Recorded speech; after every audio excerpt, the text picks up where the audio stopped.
어, 안녕하세요. 저는 청소년부에서는 교사로 또 청년부에서는 새가족 팀장으로 섬기고 있는 남윤의 청년입니다. 간증을 하기에 앞서 부족한 저에게 또 이렇게 자리에 나와 저의 짧은 삶의 고백을 하게 해주시고 또 그 기회를 주신 목사님과 또 여러 성도님들께 감사의 인사를 드립니다. 저에게 하나님이 주신 가장 큰 선물은 믿는 믿음의 가정에서 태어나게 한 것입니다.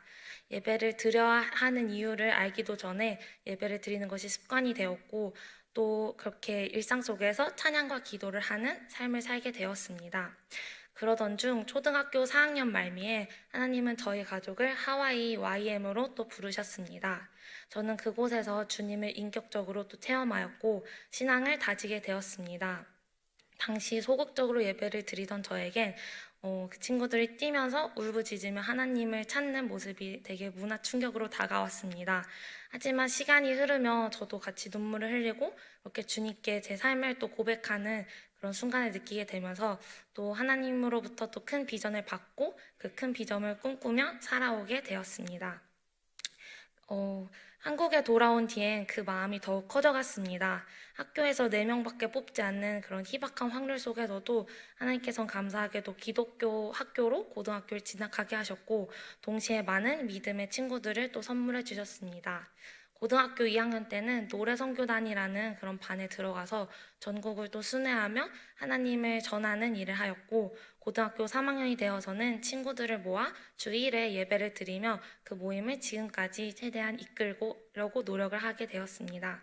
그렇게 예배를 드리는 기쁨이 저에겐 정말 크다는 것을 느끼게 되며 그렇게 학창 시절을 즐겁게 마무리하게 되었습니다. 그런데 대학교에 진학하게 되면서 울타리 넘어 세상에 있는 많은 즐거움을 찾고 또 보게 되었습니다. 졸업 후 저의 진로를 위해 수많은 봉사활동, 동아리, 인턴, 서포터즈 같은 다양한 활동을 하였고 또 탄탄한 스펙을 쌓는 일에 집중을 하였습니다.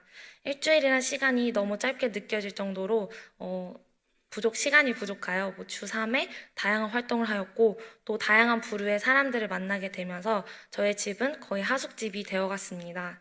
물론 주일만큼은 하루 종일 예배하고 온전히 그 시간을 주님께 드렸지만 주일과 겹치는 활동이 점점 많아지게 되면서 부모님과 무수히 충돌하게 되었습니다. 그래서 저는 어떻게 되었을까요? 자식 이기는 부모가 없다고 하는데 저는 졌습니다. 매번 부모님이 승리하셨고 저는 그렇게 뭔가 불만감을 계속 쌓게 되었습니다. 그렇게 삶의 우선순위도 하나님보다는 제가 되면서 그렇게 다음 교환학생에 관심을 가지게 되었습니다. 당시 심리학을 전공하며 그 분야의 고장이 미국에서 공부하고 싶어졌고 무엇보다 평생 다니던 교회와 또 보호받던 부모님 품에서 벗어나 또 독립하여 저만의 신앙을 찾고 싶어졌습니다. 그리하여 2019년 1년 동안 또 휴학이라는 큰 결심을 하고 열심히 돈도 벌고 영어 공부도 하면서 그 자격증을 따는 그 미국행을 열심히 바라보고 달렸습니다. 이때까지만 해도 사실 원하는 게 있다면 감사하게도 하나님께서는 많이 이루어 주셨습니다. 그래서 의심을 하지 않고 졸업 후 인생 계획까지 짤 정도로 철저하게 체계적으로 계획을 하며 그 시기를 준비하였습니다. 그렇게 2020년 2월에 원하는 학교로 합격을 하였고 그 세상을 다 가진 기분으로 정말 출국 날짜만을 기다리며 살게 되었습니다. 그런데 코로나가 당시 전 세계를 덮치게 되면서 3월에 이제 한국에도 심각한 상황이 되었고 4월에는 취소 합격 통보를 받게 되었습니다. 당시가 시험 기간이었는데 저는 당시 아무것도 할 수도 없었고 하고 싶지도 않았습니다. 제게 이런 상황을 안겨주신 하나님이 너무 원망스럽고 이것이 하나님의 꿈이기를 바라며 울며 불며 현실을 부정했던 기억이 납니다. 이런 상한 마음을 하나님 앞에 털어놓으며 기도를 드렸는데 그때 하나님께서 제게 주신 마음이 있었습니다. 그 말씀은 잠언 16장 9절의 말씀입니다. 사람이 아무리 자신의 길을 계획할지라도 그 걸음을 인도하시는 이는 여호와시니라. 이 말씀은 이후 제 인생을 살아가는데 큰 길잡이가 되어 주었습니다. 그동안 기복적인 신앙생활을 하던 저에게는 그런 큰 변화가 일어난 것입니다. 이 말씀을 받고 저는 저의 생각을 내려놓고 하나님의 뜻을 구하는 기도를 드리게 되었습니다. 최대한 여러 가지 경우의 수를 놓고 그리 아니하실지라도라는 믿음을 갖고 살아가게 되었습니다. 저는 하나님께 온전히 제 삶을 맡기고 주어진 상황에 최선을 다했습니다. 하나님께서는 또 저를 향한 당신의 계획을 하나씩 보여주셨고 그 길로 저를 이끌어 주셨습니다.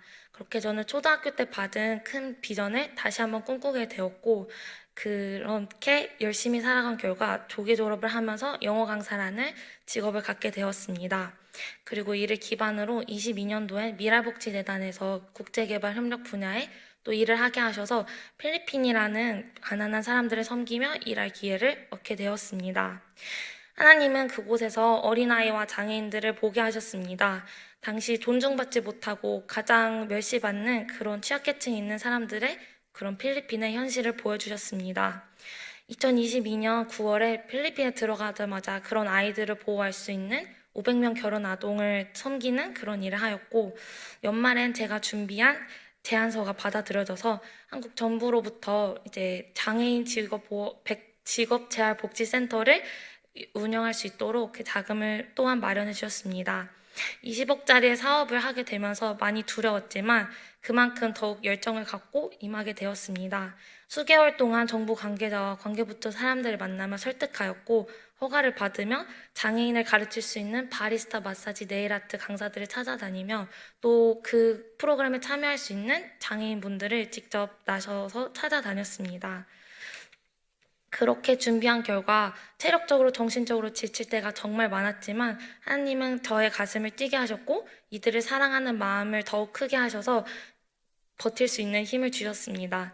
감사하게도 7월에 정말 기독적으로 40명의 시각, 청각, 지체, 발달, 언어장애 분들로 대상으로 훈련을 할 수 있도록 오픈하게 되었고 이후 바로 지난주에 이제 그분들 모두 수료함과 동시에 이제 11분은 직업을 새로 갖게 되었고 나머지 분들은 인턴과 또 취업 준비를 계속하고 있다는 소식을 듣게 되었습니다.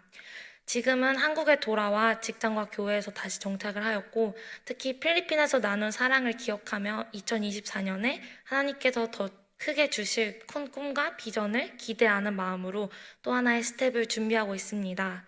당시엔 보이지 않았지만 어렸을 때부터의 삶을 돌아보니 이 모든 과정이 다 주님의 계획 아래 있었고 다 연결지어졌음을 고백하게 되었습니다.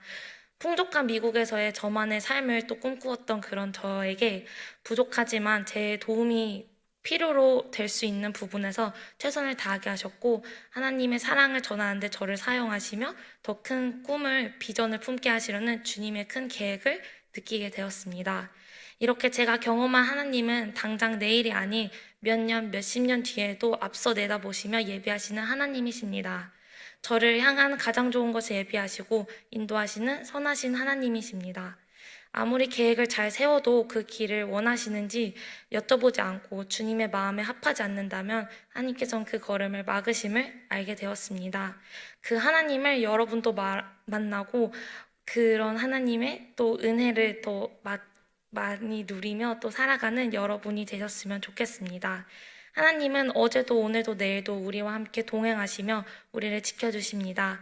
우리의 인생의 굴곡이 찾아올 때 당장 그 이유를 다 알 수는 없지만 우리를 사용하실 때가 언제인지 누구도 알 수 없지만 우리의 기도의 방향이 하나님을 힘써 아는 것이 된다면 하나님의 타이밍에 가장 좋을 때에 모든 것을 협력하여 선을 이루실 분이라는 것을 믿습니다.